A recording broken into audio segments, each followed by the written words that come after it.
영상 하단 더보기란 클릭하시면 간편하게 참여하실 수 있는 링크도 남겨놓을 거니까 이 링크 클릭하셔서 무료 정보방 입장하시기 바라겠습니다. 네, 안녕하세요. 주돈입니다. 오늘 1월 3일 수요일이고요. 오늘도 솔라나 같이 한번 살펴보도록 하겠습니다. 자, 어제 상승력을 조금 보여주나 싶었지만 말씀드렸듯이 고점을 확인하는 그 고점이라는 건 상승 이후의 조정 그리고 지지 라인을 확인하는 과정에서 이 박스권을 형성할 때 이 박스권 상단 고점을 말한 거였죠. 이 부분을 확인하는 부분이 될 수도 있다라고 말씀을 드렸는데 정확하게 그런 모습을 확인시켜주고 있습니다. 다만 개인적으로는 이 조정이 횡보하는 구간이 그렇게 길지 않을 거다라고 판단되고 있고 이 부분을 뚫어주는 움직임이 나오면서 다시 한번 이 상승 추세를 이어갈 수 있겠다라고 보여주고 있죠. 최근 이렇게 급등을 만들었던 부분에서 조정이 나오고 횡보하는 구간이 나온다라는 건 너무나도 필연적인 사이클 중에 하나이기 때문에 너무 걱정하실 필요 없다라고도 함께 말씀을 드리겠습니다. 자, 일단 시장이 가장 기다리고 있는 비트코인의 현물 ETF 승인 소식이 빠르면 이번 주 안에도 충분히 나올 수가 있고요. 늦어도 다음 주 1월 10일 전에는 무조건 발표가 나와야 됩니다. 당연히 이 부분은 시장의 긍정적인 호재 소식으로 기대되고 있고 뉴스가 나오고 나서 상승력을 보여준 이후에 또 한 번 이 상승력에 대한 조정이 나올 수가 있죠. 차익 실현 물량이 나올 수 있기 때문에 이 부분 미리 인지하고 계시고 마찬가지로 다시 한번 반등이 나올 거다 말씀을 드리겠고 또 4월 달에는 비트코인의 반감기까지 예고되어 있습니다. 그 비트코인 채굴량에 대한 보상이 반으로 줄어들기 때문에 그 가치가 올라가면서 대세 상승장이 나왔던 걸 의미하죠. 2021년도에 이전 반감기가 찾아왔었고 그래서 이때 대부분의 코인들이 신고가를 기록을 했습니다. 자, 올해는 미 연준에서 기준금리 인하까지 예고를 했기 때문에 이전보다 더 크게 상승할 수 있을 만한 재료들이 우리를 기다리고 있다라고 볼 수 있겠죠. 이렇게 시장 상황도 긍정적이고 솔라나는 개별적으로도 최근 계속해서 좋은 소식들이 들려오고 있습니다. 자, 솔라나가 스테이블 코인의 거래량에서도 최초로 이더리움을 추월한 게 확인이 된 거죠. 탈중앙화 거래소의 거래량에서도 앞서는 모습이 확인이 됐습니다. 그래서 최근에는 조금 조정을 받으면서 암호화폐 시가총액 5위 자리로 다시 한 단계 내려왔지만 그럼에도 이렇게 긍정적인 솔라나가 3년 내 이더리움 시초까지 추월할 확률이 80%가 된다라는 소식도 전해진 거죠. 그리고 어제도 솔라나 네트워크의 TVL이 15억 달러를 돌파했다라는 긍정적인 소식을 전해드렸습니다. 이 TVL이라는 건 총 예치된 자산 규모를 의미합니다. 이 숫자가 클수록 큰 생태계를 가지고 있다는 의미로 볼 수 있겠고 더 많은 사람들에게 신뢰를 받고 있다는 뜻으로도 풀이할 수가 있습니다. 그렇기 때문에 디파이 생태계에서는 굉장히 중요한 지표 중 하나인데 이 부분이 최근 급증했다라는 소식 전달해 드렸었죠. 이전에는 솔라나 네트워크의 가장 큰 밈코인 봉크코인이 거래량이 급증하면서 그 시세도 급등했다라는 소식을 전달해 드렸고요.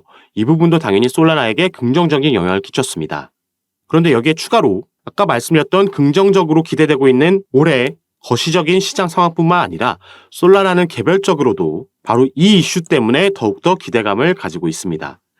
자, FTX 부활에 대한 기대감, 이 재개에 대한 가능성이 커진 건데요.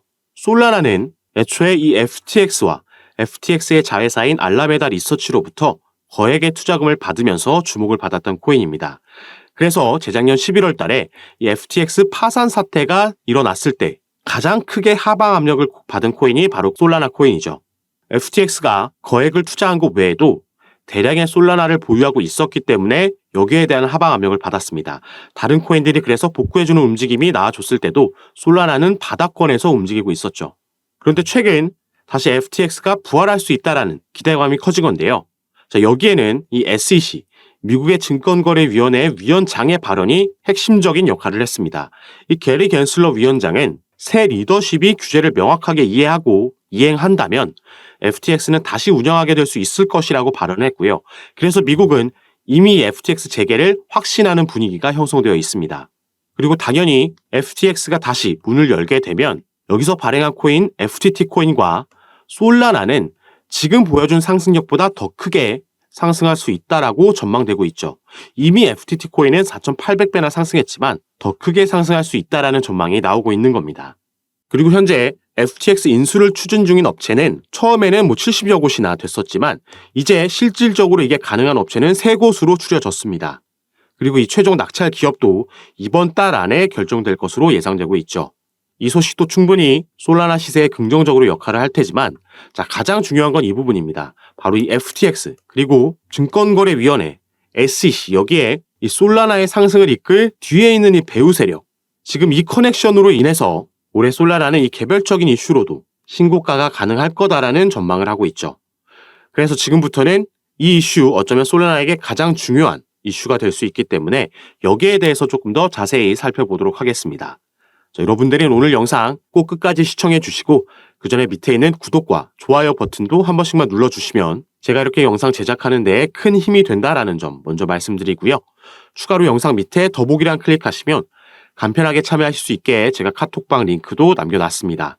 들어오시면 오늘 살펴볼 이 솔라나 개별적인 이슈들뿐만 아니라 시장 전체에 영향을 주는 거시경제 이슈들 그리고 또 경제지표 발표들까지 이런 이슈들의 시장이 어떻게 반응하는지 확인하고 여기에 따라서 우리가 가져가야 되는 알맞은 스탠스와 타점, 전략과 비중까지 카톡방에서 가장 빠르게 공유해드리면서 대응을 도와드리고 있으니까 이런 부분 받아보시면서 저와 함께 투자하실 수 있는 공간이니까요. 여기에도 한 번씩 관심 가져주시고 확인해 주시면 감사하겠습니다. 자, 그럼 지금부터 바로 이 내용에 대해서 조금 더 자세하게 살펴볼 건데요. 자, 보시면요. 자, 게리 겐슬러, 미국의 증권거래위원회의 위원장입니다. 이 사람이 FTX의 부활을 시사하면서 FTX 코인인 FTT가 167% 상승을 했습니다. 자, 그리고 여기서 또 한 가지 제가 이미지를 보여드릴 건데요. 자, 바로 이 블랙록이라고 최근에 많이 들어보셨을 겁니다. 이 솔라나는 FTX로부터 거액의 투자금을 받았고 FTX는 바로 이 블랙록에 많이 투자를 했던 기업입니다. 자, 그런데 블랙록이 어떤 기업이죠? 세계 최대의 자산 운용사입니다. 무려 운영하고 있는 자산이 1경이 넘는다라고 알려져 있죠. 그래서 이 블랙록이 비트코인 현물 ETF를 신청했다라는 소식이 전해졌을 때 시장 자체가 반등을 만들어낼 수 있었던 겁니다. 그리고 최근에는 오보였지만 이 블랙록이 비트코인 현물 ETF를 승인받았다라는 소식이 전해졌을 때 비트코인이 무려 10분 만에 10% 급등하는 모습도 보여줬었죠. 그래서 어마어마한 자금을 보유하고 있고 또 그만큼의 영향력을 가지고 있는 기업이라고 보시면 되는데요. 자, 여기서 다시 이 커넥션을 하나하나 살펴보자면 일단 이 솔라나는 투자자금 유치가 정말 잘 되어 있는 코인입니다. 그래서 지금 이 블랙록에서 FTX에 투자, 그리고 FTX가 솔라나로 투자한 이 구조를 가지고 있는 거고 블랙록이 이 FTX의 자금 회수를 위해서 여기에 투자한 자금을 회수하기 위해서 솔라나의 부흥을 일으킬 것이란 시나리오가 나오고 있는 거죠. 그리고 이 부흥을 어떻게 이끄냐? 바로 이 부분이 지금 언급이 되고 있습니다. 솔라나의 현물 ETF라는 거죠. 자, 블랙록이 비트코인의 현물 ETF를 신청했고 지금 이 승인이 얼마 남지 않았습니다. 거의 기정사실화되고 있고 그 시점이 언제냐만 전망이 나오고 있죠. 그래서 블랙록은 최근 이더리움에 대한 현물 ETF도 신청 절차를 밟았다라고 전해졌고 이 부분을 블랙록에서 직접 확인해 줬습니다. 그러면서 이더리움이 하루 만에 13% 급등하는 모습을 또 보여줬죠. 그리고 나서 이 다음 타자가 이제 방금 살펴봤던 이 커넥션에 의해서 솔라나가 될 가능성이 높다라는 얘기가 나오고 있습니다. 그리고 여기서 또 한 가지 중요한 건 자, 블랙록의 CEO 바로 레리 핑크라는 인물이 있습니다. 이 레리 핑크라는 인물은 현 정부 민주당의 주요 후원자 중 한 명이죠. 그리고 아까 우리가 기사에서 살펴봤던 이 게리 겐슬러라는 인물, SEC의 위원장은 현 정부 바이든 행정부에서 임명한 인물입니다. 그렇기 때문에 그가 임명되고 나서 그의 임기 기간 동안 계속해서 이 민주당 강경파들의 눈치를 봐왔었죠. 자, 여기서도 우리가 커넥션을 그려볼 수가 있죠. 블랙록의 CEO 레리 핑크가 민주당의 주요 후원자고 이 민주당에서 임무한 인물이 바로 SEC 위원장 게리 겐슬러라는 겁니다. 그래서 이 사람이 지금 이 FTX 부활을 직접 시사하고 나선 거죠. 그리고 만약에 정말 이 시나리오대로 흘러간다라면 그리고 그 가능성도 충분히 높다라고 보여지고 있기 때문에 솔라나 같은 경우에는 애초에 우리가 생각했던 10만 원대가 아니라 그 위로 충분히 그 상승력을 높여갈 수 있다라고 보고 있는 겁니다. 그래서 이런 부분 만약에 또 이런 시나리오로 간다고 해도 세력들은 중간중간 이 조정을 줬다가 가져갈 수 있겠죠. 그래서 최대한 개인들의 물량을 뺏어 먹고 본인들의 물량을 확보한 다음에 가져갈 수 있습니다. 그래서 이런 부분을 잘 파악하면서 우리가 매매를 진행해야겠고 이 부분 제가 카톡방에서 가장 빠르게 파악하고 공유해 드릴 거니까 여러분들도 미리 들어오셔서 이런 부분 받아보시면서 여러분들 투자 판단에 참고하시고 매매 진행하시기 바라겠습니다. 제가 카톡방에서 이런 부분 전부 무료로 공유해 드리고 또 잡아 드리는 거니까 이 부분 안심하시고 여러분들은 위에 보이시는 제 전화번호 010-6531-7908번입니다. 위에 제 전화번호로 숫자 7이라고만 문자로 보내주시면요. 제가 이 문자를 확인하는 대로 순차적으로 연락드려서 카톡방 초대 도와드리도록 하겠습니다. 그리고 아까 말씀드렸듯이 문자 전송 힘드신 분들은 영상 밑에 더보기란에 이 링크로도 충분히 참여가 가능하시니까요. 이 부분 통해서도 들어오셔서 제가 어떻게 이런 부분 잡아드리고 또 도움 드리는지 직접 확인해 보시고 판단해 보시기 바라겠습니다. 자, 그럼 오늘 영상 여기서 마무리하도록 할 거고요. 저는 다시 카톡방에서 여러분들 대응 도와드리고 상담 도와드리면서 찾아뵙도록 하겠습니다. 감사합니다.